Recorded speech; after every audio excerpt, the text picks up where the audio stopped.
A fugitive facing a life sentence has pleaded be allowed out of Afghanistan rather than live under the Taliban, reports say.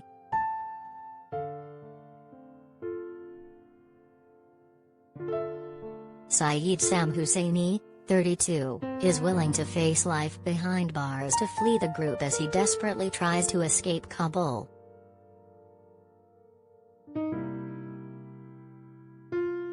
Afghans are facing a race against time to fly out from Kabul airport after the Taliban refused to extend the deadline for foreign troops to leave.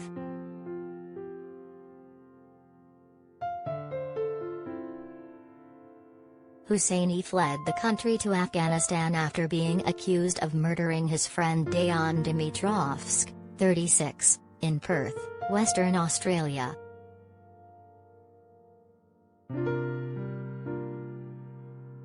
Reports by 9 News said it is believed the victim was tortured before being killed over a drug debt, and a judge told a court he is suspected of being the ringleader of a gang responsible for the attack.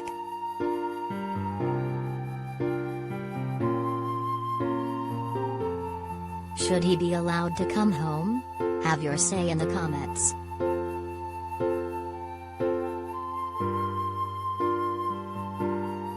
Jeremy Noble, his legal representative, has been trying to get his client past the thousands of people trying to get inside the airport and escape the country.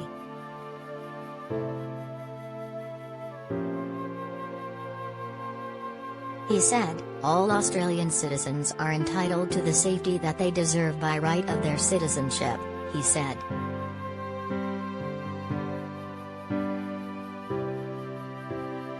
This man will face due process when he comes back to Australia.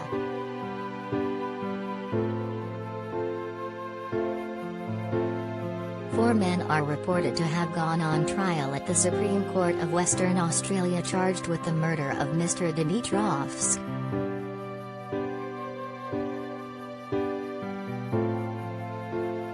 Two were sentenced to 9 and 10 years jail for manslaughter, with a third jailed for 4 years for being an accessory after the fact, and the fourth man acquitted.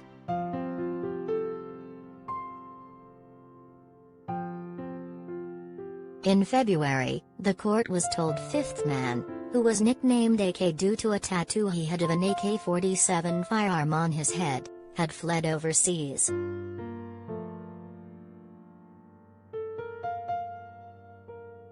Justice Anthony Derrick said that Hussaini was the alleged instigator of the violent attack on Mr Dimitrovski and had fled Australia.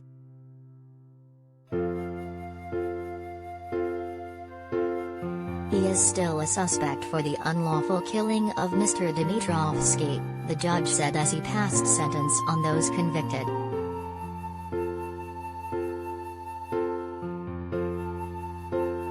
Hussaini, who has dual nationality, is reported to have been cleared through the heavily guarded airport gates and is said to be waiting for an evacuation flight.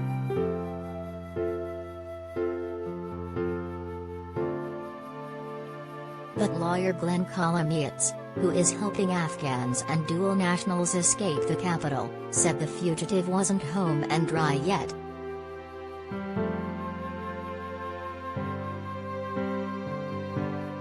There are a couple of dual nationals who got stuck in the country when the situation deteriorated and are destroying passports and any documents which identify them.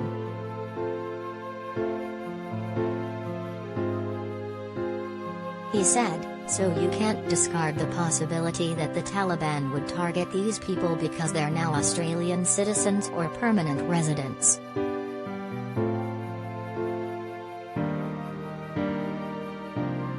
Mr Kolomiets, however, wasn't surprised Hussaini wanted to flee.